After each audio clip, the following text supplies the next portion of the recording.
सुबह सुबह मनीष की नींद खुली जब उसका मोबाइल फोन बजा। फोन उठाया तो किसी दीपक का फोन था, जिसने फोन के उठते के साथ ही कहा, मैंने पेपर में ऐड देखा कि आपको किराएदार चाहिए। मैं और मेरा भाई दरअसल फ्लैट ढूंढ रहे हैं। उसने फ्लैट का ऐड पेपर में देखकर फोन किया था। मनीष ने बताया कि वो करीबन 6 महीने से रह रहा है यहाँ और मकान मालिक बाहर रहते हैं। उसी के ब्रोकर ने बाकी के दोनों कमरों के लिए ऐड दिया है। सारी बातचीत हो जाने के बाद दीपक अपने भाई प्रतीक को लेकर आया। फ्लैट अच्छा लगा तो ब्रोकर को पेमेंट भी कर दिया और अपने भाई प्रतीक के साथ शिफ्ट हो गया अपने इस नए घर में। मनीष अपने काम में 2-3 दिन बहुत बिजी था, इसलिए दोनों से ठीक से बातचीत भी नहीं हुई। उस शाम मनीष जल्दी लौट आया। दीपक और प्रतीक के हंसने बोलने की आवाज 17वें माले के उनके फ्लैट की बालकनी से आ रही थी। बालकनी बिल्कुल कोने में थी और दरवाजा बंद कर दो तो बाहर की आवाजें करीब करीब ना के बराबर ही सुनाई देती थी। मनीष बालकनी में पहुंचा और आधा शहर आंखों के सामने जगमगाता हुआ दिखाई दिया। हाय हेलो हुई तो कुछ देर काम, पढ़ाई, ऑफिस और जिंदगी के बारे में बातें होती रही। जान पहचान से दोस्ती बनी। प्रतीक को याद आया कि उसका मोबाइल तो अंदर रह गया था। वो फोन लेने अंदर गया। दीपक ने देखा कि मनीष के पास ग्लास नहीं है तो वो उसके लिए ग्लास लेने अंदर आया और अंदर आते ही दोनों भाइयों ने दरवाजा बंद कर दिया और हंसने लगे कि मनीष डर जाएगा। उसको बंद रखते हैं बाहर जब तक घबरा के रोने न लगे। लेकिन मनीष ने तो शायद ध्यान भी नहीं दिया। उसकी कोई आवाज भी नहीं सुनाई दे रही थी। दीपक और प्रतीक ने दरवाजा खोला तो देखा बालकनी पूरी तरह से खाली पड़ी थी। दोनों ने तुरंत नीचे झांक कर देखा। मनीष कहीं भी नहीं था। बालकनी से ऊपर या नीचे 17वें माले से कोई कहां गायब हो सकता है। आसमान निकल गया या जमीन खा गई। मनीष कहीं नहीं था। दोनों भाई प्रतीक और दीपक माथे पर हाथ रखे बालकनी के दरवाजे को बंद करते हुए जब ड्राइंग रूम में आए तो वहां का नजारा देखते ही वो बुरी तरह घबरा गए और पसीना पहुंचते हुए एक दूसरे को देखते हुए बोले, मनीष तू यहाँ कैसे आया? तू तो अभी बालकनी में था। मनीष ने ये सवाल सुनकर हंसते हुए कहा, अरे कितनी पी ली है भाई तुम लोगों ने? ऑफिस से आया हूं अभी, चलो यार एक आध मुझे भी पिलाओ। दीपक और प्रतीक का चेहरा इस वक्त देखने लायक था। दोनों कुछ बोल ही नहीं पाए। मनीष को लेकर बालकनी में गए। सबने एक ड्रिंक बनाई और पीनी शुरू की तो मनीष ने कहा, अरे यार तुम लोग पियो, मैं 2 मिनट में ना हाथ मुंह धोकर के वापस आता हूँ। दीपक भी थोड़ी आइस और ठंडा पानी लेने पीछे पीछे आया और आइस और पानी लेकर वापस दरवाजे पर आया तो देखा मनीष बालकनी के दरवाजे को बंद करके हल्के से हंस रहा था। दीपक ने उससे कहा, क्या कर रहे तुम? ये दरवाजा रोक कर क्यों खड़ा है? प्रतीक तो बाहर है ना? मनीष ने एकदम से पलटकर अजीब सी डरावनी मुस्कुराहट चेहरे पर लिए हुए कहा, अभी जब तुम दोनों ने मुझे बंद कर दिया था तब तो बड़ी हंसी आ रही थी। अपना भाई बंद हुआ तो बहुत दिक्कत हो रही है, हाँ? मनीष की बात सुनकर दीपक बिल्कुल हाथ में पकड़ी बर्फ की तरह जम गया और उसने हकलाते हुए कहा, पर तू तो बोला कि तू अभी ऑफिस से आया। मनीष जोर से हंसा और उसने दीपक से कहा, अरे मजाक कर रहा था यार, तू तो डर ही गया। चल प्रतीक को बुला ले, अंदर ही बैठते हैं। प्रतीक को बालकनी से बुलाकर तीनों अंदर आ ही रहे थे जब पीछे से बालकनी का खुला दरवाजा अपने आप जोर की आवाज के साथ बंद हुआ और किसी के रोने की आवाज तीनों को साफ साफ सुनाई देने लगी।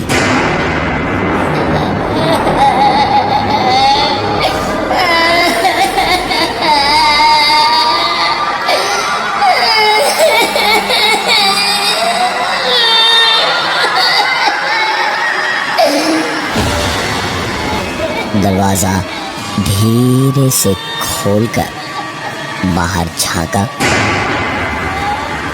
तो दिल में घबराहट भरी थी, पता नहीं क्या दिखेगा। लेकिन दरवाजा खोलते ही तीनों ने देखा बाहर कोई नहीं था। तीनों अंदर वापस आए। इसके बाद और कुछ नहीं हुआ। अगली सुबह मनीष जल्दी ऑफिस चला गया और शाम को लौटा तो दीपक और प्रतीक अपने कमरे में ही थे। मनीष फ्रेश होकर आया और दरवाजे से ही बोला, अरे तुम दोनों कभी तो कमरे से निकलो, तुम दोनों के अलावा भी लोग हैं दुनिया में। दोनों हंसे और वापस अपनी बातों में लग गए। मनीष नहा धोकर टीवी ऑन करके बैठा कि सुकून से थोड़ा टीवी देखेगा और उसके बाद खाना खाकर सो जाएगा। टीवी पे कुछ अच्छा नहीं दिखा तो गाने ही चलाकर बैठ गया। बैठे बैठे गाना सुनते सुनते अचानक टीवी पर आता गाना रुक गया और मनीष का सोफा जोर जोर से हिला और किसी ने सोफे को पीछे घसीटा। मनीष हड़बड़ाकर सोफे से उछल के उठा और बोला, तुम दोनों भाई भी यार। लेकिन अपनी बात मनीष पूरी नहीं कर पाया क्योंकि पीछे कोई नहीं था।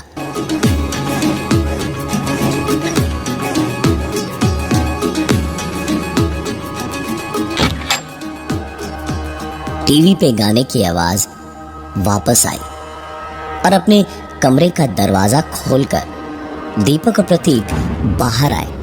प्रतीक ने पूछा, क्या हुआ भाई, तू चिल्ला क्यों रहा था? मनीष ने जब बताया कि उसे लगा जैसे सोफे को उन दोनों ने पीछे से खींचा है तो प्रतीक ने कहा, यार हम तो तेरे सामने ही निकले हैं, कहीं इस घर में कुछ गड़बड़ तो नहीं? मेरे ख्याल से ना तू सो जा, जागता रहेगा तो और परेशान होगा। कोई दिक्कत हो तो हमें आवाज दे देना। मनीष अपने कमरे में गया तो लैपटॉप निकालकर इंटरनेट सर्फ करने लगा। इंटरनेट पे ही उसने ऐसे वाकये ढूंढे जहां लोगों ने अपनी आप बीती लिखी थी। वहीं से पता चला कि किसी ने अपने बिस्तर पे सर की तरफ से ऊपर एक कील दीवार पर ठोकी थी, जिसके बाद से ऐसी दिक्कतें उसके साथ कभी नहीं हुई। मनीष ने तुरंत टूल बॉक्स निकाला, एक लंबी कील निकाली और लगा हथौड़ी से उसके सर के ऊपर दीवार में ठोकने। कील दीवार में ठोककर मनीष टूल बॉक्स रख के बाथरूम में हाथ धोने गया और हाथ धोते धोते मनीष बाथरूम से बाहर आया तो उसकी आंखों ने जो देखा उसे देख मनीष का दिल किया एक कील अपने बदन में गाड़ कर देखे कि वो जाग रहा था या सो रहा था। उसके सामने दीवार में ठोकी हुई उसकी वो कील जमीन पर पड़ी थी और दीवार से वो पूरी की पूरी ईंट ही निकली हुई थी। और दीवार से ईंट निकली हुई थी। मनीष किसी तस्वीर की तरह वहीं खड़ा खड़ा देखता रहा। हैरानी इतनी थी कि हिलना तो दूर, पलके भी नहीं झपका पा रहा था। मनीष एक कदम बढ़ा ही था जब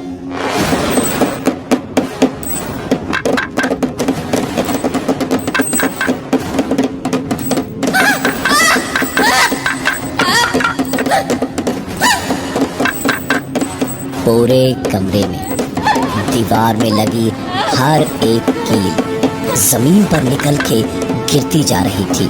हर वो ईंट जिनमें कीलें धंसी थी वो सारी भी दीवार से नीचे एक एक करके गिरती जा रही थी। मनीष की चीखें पूरे फ्लैट में गूंज रही थी और यही चीखें सुनकर दीपक और प्रतीक दौड़े दौड़े आए मनीष के कमरे में और एक कोने में किसी डरे हुए बच्चे की तरह घुटनों में मुंह छुपाए बैठे मनीष को पकड़ के प्रतीक ने कहा, मनीष मनीष क्या हुआ मनीष?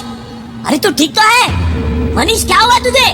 मनीष किसी बच्चे की तरह रोता हुआ अपना देखा हुआ कुछ बताता उससे पहले ही सामने के नजारे ने उसे और भी ज्यादा परेशान कर दिया, क्योंकि जिस फर्श पे सीमेंट, ईंटें और कीलें होनी चाहिए थी वो पूरा फर्श बिल्कुल साफ सुथरा था। एक धूल का जर्रा भी नहीं था कहीं किसी कोने में। मनीष को प्रतीक ने उठाया और दीपक को इशारा किया। दीपक ने भी मदद की और मनीष को दोनों अपने कमरे में ले गए और दीपक ने कहा कि भाई आज रात यहीं सो जा, तू बहुत घबराया हुआ है, यहाँ हम सबके बीच तू सुरक्षित रहेगा और आराम से सो भी पाएगा। मनीष को भी उन दोनों के साथ अब थोड़ी हिम्मत बन गई थी। चुपचाप लेट गया। कुछ ही देर में उसे नींद भी आ गई। सोते सोते ही गर्मी में उलझन होने लगी और पंखा भी तेज चलते चलते अचानक धीमा धीमा होते होते रुक गया और चरमराने सा लगा।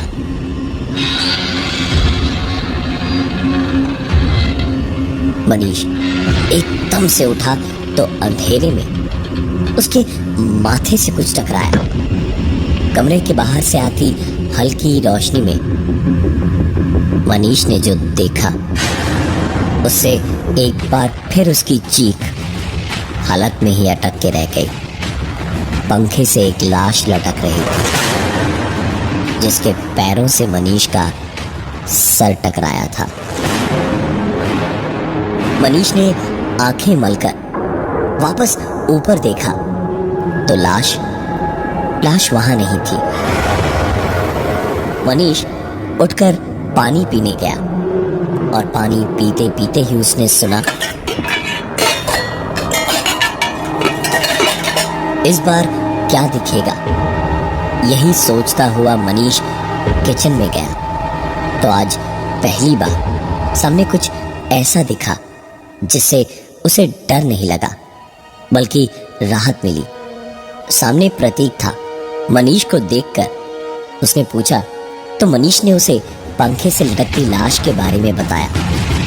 प्रतीक भी समझ ही रहा था कि इतनी देर से इतना कुछ हो रहा था तो मनीष का हाल ऐसा होना ही था। उसने एकदम से बोला, चल मनीष बालकनी में एक सुट्टा मार के आते हैं। मनीष भी मान गया। दोनों गए और मनीष ने एक सिगरेट जला के एक कश ही मारा था जब प्रतीक ने अचानक गर्दन से मनीष को पकड़ा और बालकनी से बाहर हवा में ऐसा लटका दिया जैसे कोई लोहे का पुतला था मनीष।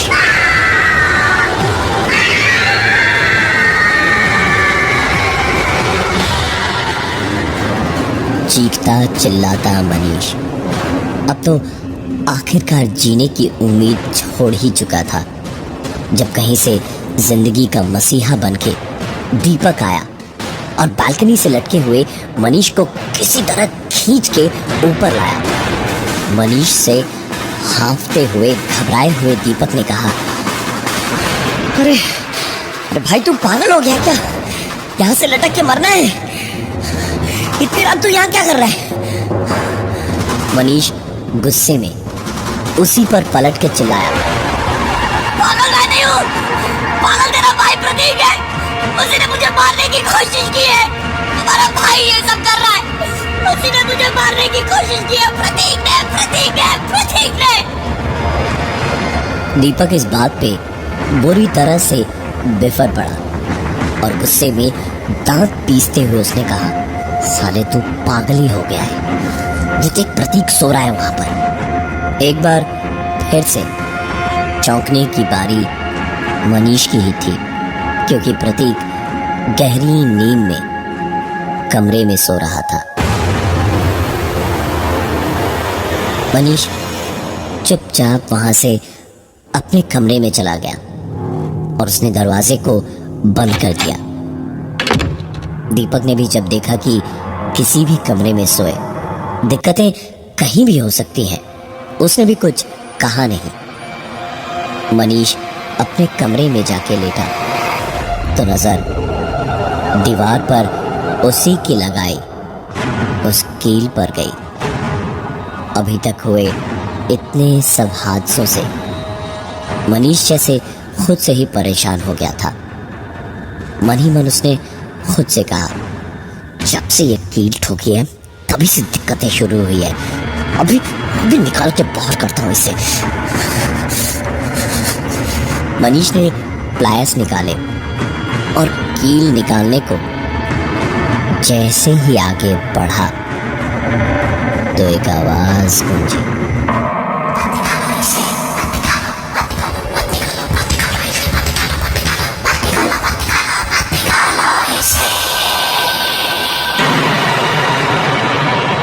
मनीष समझ गया था कि जो भी है वो नहीं चाहता कि ये कील दीवार में लगी रहे। मनीष लगा कील को खींचकर दीवार से बाहर निकालने की कोशिश में।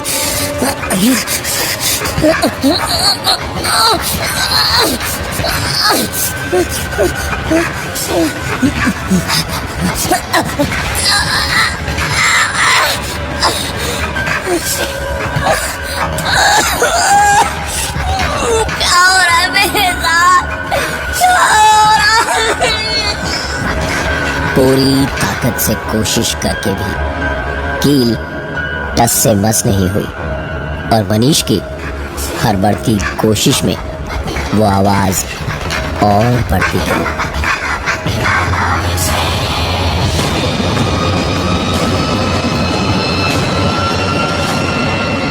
मनीष ने हार के हथौड़ी वापस उठाई और उसी से मार मार के अब कील निकालता वो, लेकिन पहला वार करते ही मत निकालो इसे खाना। मनीष एक के बाद एक हथौड़ी से मारता गया।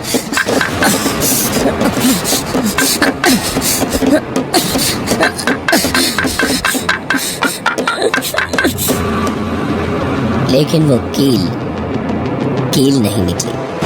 मनीष थक हार के नीचे उतरा और बैठ गया। बैठे बैठे उसे अचानक कुछ शक हुआ।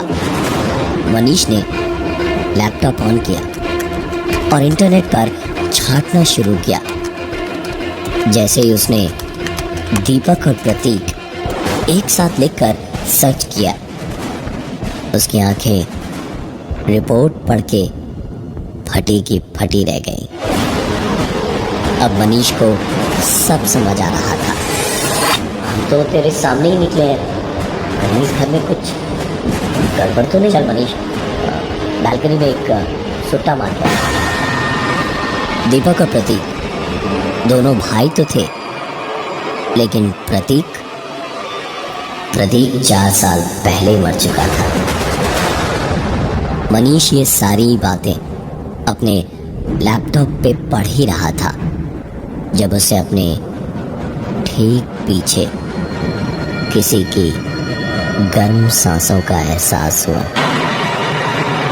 इससे पहले कि मनीष पलट कर देखता कि उसके पीछे कौन है,